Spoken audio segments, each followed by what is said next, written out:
welcome back to the bonus round of our myth busting series for starting a successful coaching business. Absolutely. So we've been through 1 through 4.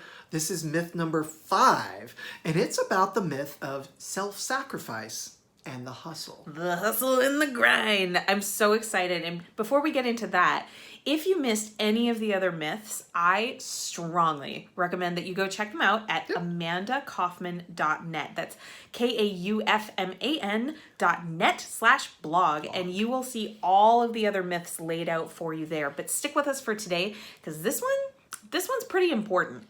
And you know, you've got a really good story about this kind of hustle that you went through and self-sacrifice. Oh my gosh. It's an awesome story, and it took 2 to tango on this one. It did. So this is actually an example where hustle really helped. So when I started my coaching business, I first was like kind of grasping at straws, like I think we all do. And I was trying to do a lot of automation and funnels and, learn all the stuff, try to get all the stuff into my brain all in one day kind of thing. That rapid drinking from the fire hose kind of stuff. I really, really was. And then I received coaching that helps me kind of right my ship and learn how to prioritize the right first things first. And by the way, in case you're wondering what those are, have an amazing offer, learn how to sell it, then worry about your marketing. Yeah. So what happened was I learned how to have conversations with people live in person. And I was able to spark enough of those conversations that I was able to fill my coaching practice. Pretty cool story, right? Yep. There's a dark truth. When I was, I think we all do this, right? We get really successful with something and I was like, yes, now I can go and do the digital marketing thing. Now it's time to market. Because I'm good at this other thing and now I'm going to go do something completely new and different that's unproven, untested, and unlikely, unfortunately, to make me a lot of money up front. Mm-hmm. So what happened was I got in a cash crunch. Yep. It happens in every business. There's a great book called The E-Myth. It describes perfectly what happens when a technician, like a coach, goes out and starts figuring out how to do business and things kind of start cooking and then they kind of get distracted and start doing other things other than the main thing. Yep. And anyway, so I was in panic mode. I talked to all my coaches at the time and came up with this harebrained scheme of I was going to do 90 events in 90 days. A 90-day sprint. Yes. And the reason is because I realized that meeting people in person was more powerful and effective to getting people to be willing to have a conversation with me about my coaching services. And so if I could just go to more events, meet more people, then I'd fill up my practice, right? It actually worked, and she knew it was something that worked. So she had something proven that worked. She had moved away from it, and now she went back to the thing that worked for that 90-day sprint. Which meant taking my digital marketing hopes and dreams, putting them on a shelf for a minute so that I could focus on the main thing, which was surviving in the business. Yep. I needed to make sure that we were generating enough revenue to offset the expense and the cost of doing this because, of course, by this time, I was no longer in a job. I didn't have other sources of income that were going to subsidize, and he was hating his job more and more every day. Yeah, I was ready to move on too. Oh my goodness. So there was just all this energy going on in our household at this time where it was just like, it was do or die time. So that, and I don't mean literally die, but the business was really kind of like, I had to figure it out. And so that hustle in that moment was so powerful because by putting aside everything else and being very focused on meeting people and talking people and connecting with people, etc., it allowed me to have more conversations than I can actually handle. And what happened was I didn't fill up my practice, but it wasn't for the reason that you think.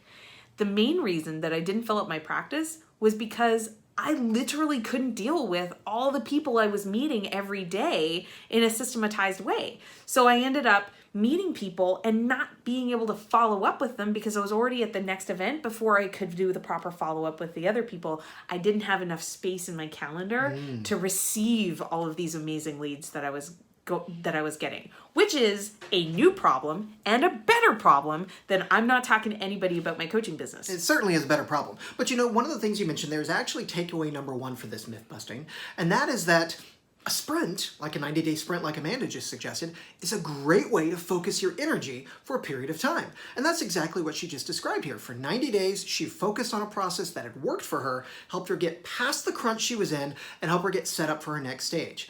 And it doesn't have to be a bad experience. In fact, that's one thing I would share.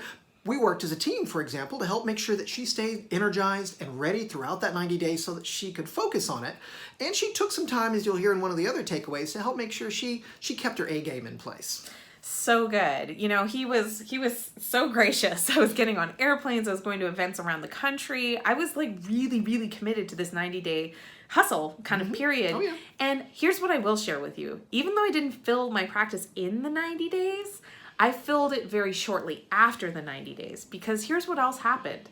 Because I was so focused on getting good at meeting people and talking to people and inviting them to conversations, I got better at it. Yeah. So then when I was kind of slowed my burn a little bit and I went into kind of a more normal systemized way of approaching things, I was able to get those next couple of clients, filled up my practice, right? Because she had become a ninja at those techniques she had been practicing for 90 days. In fact, I'll even go so far as to say she had built a bit of a foundation that she could then work from.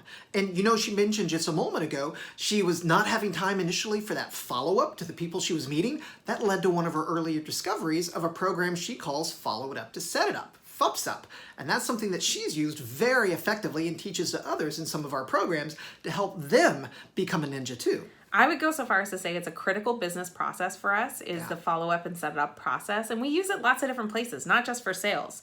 For example, we've been doing a market research survey, and we're doing these interviews with people that are literally just interviews. We have nothing to sell in these conversations. We're just learning what it is that our audience really needs to be successful and what they believe is the big problem that they're facing, so that I can be better in how I communicate the marketing. If they want to continue to have conversations with us, then, you know, great. But just having those conversations on the interviews is so powerful. Oh, yeah. So what are we doing? We're following up and making sure that those interviews are happening. And we use the exact same process to do that. Now, here's the big lesson, right? The system and the consistency of following up and making sure that is happening is really the big secret sauce. It's not about 18-hour days. It's not about going to an event every single day, but it is about making sure that you have processes in place to meet people, more people, new people all the time, talk to people. No point in meeting a bunch of people that you have no intention of talking to ever again, and inviting the right people at the right time to be able to have a conversation about, hey, can I help you in a more significant way with the services that I offer? Well, absolutely. Well, that scrappy kind of early self-sacrifice hustle that Amanda was describing is a great way to get things started. But like she just highlighted, if you want to be able to continue it over the long term, it's that automation, that process, that's really what helps you consistently show up without burning out. And that kind of brings us to point number 3. And point number 3 is you have to kind of be able to maintain yourself. If you're working on burnout because you're doing 90-day sprint after 90-day sprint without a rest or a recovery or managing your own energy, you're going to wind up in adrenal fatigue. You're going to wind up burned out and unable to show up and perform the way you want for yourself, for your business, for the ones you love, and those you want to serve. Another one of my mentors is Sam Ovens, and I just recently read an article that he talked about scaling and repairing as being like this dynamic system. So the idea is like when you grow and you push, you tend to create some mess. You might even get into some debt because you are investing so much at that stage. And he talked about in his own career how, and he's like prolific, okay? This dude, he has set up an empire of making $20 million a year, and he did it by the age of 27. So it's like very, very, very high performer. And I really took to heart this idea that, you know, if you did a 90-day sprint that was a big push, like my 90 events in 90 days, what I didn't talk about until like really literally just now is the next 90 days was all about setting up the systems that I discovered were missing in the early 90 days. So it's kind of like what Sam was saying in the article that I read earlier today. It's like there's this expansion, contract, expand, contract, expand, contract. So instead of always like expand, expand, expand, expand, expand, expand, expand, what ends up happening is you have so much chaos, so much exhaustion, so Things much crash. it literally can show up in your finances. It can show up everywhere. So I think like having that ebb and flow and like grow, clean up. That's a really, really great idea if you're planning 90-day cadences in a row. Systemize, grow. Systemize, grow. I love that. It's kind of like the cadence in nature. Spring, everything's growing. Summer, it slows down because it's hot. Fall, new things kind of grow or get ready for the winter. Then the winter, they kind of rest and go to sleep to get ready for the spring again. Yeah. Seasons, man. Seasons. That's pretty Seasons cool. in your business. Absolutely. And sometimes cool. the season's a sprint and sometimes it's a recovery. And if you're finding that the only season you're experiencing in your business is winter or sprint, or you're just like in a hot heat of summer all the time, but you're worried you might be flaming out soon, you should definitely let us know. Just drop a comment or drop by amandakaufman.net and ask for a 15-minute quick chat. We're happy to help with that if that is something that you need. Absolutely. Yeah. So well, thanks for joining us for our 5 myths. Yes, and you know what? Because just to celebrate you being here for the 5th myth, I'm really excited to share with you a very special download.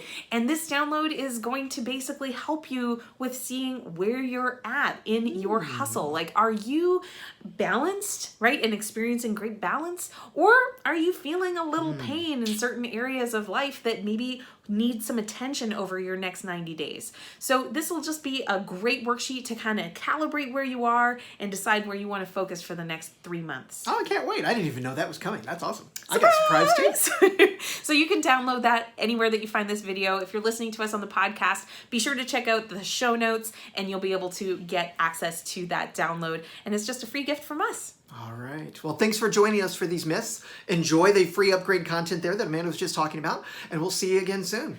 Bye. Bye. Mwah. Hey there. Thanks for tuning into this week's The Crush Method video blog. I'm Amanda Kaufman. And I'm Chris Lavelle. We loved having you here.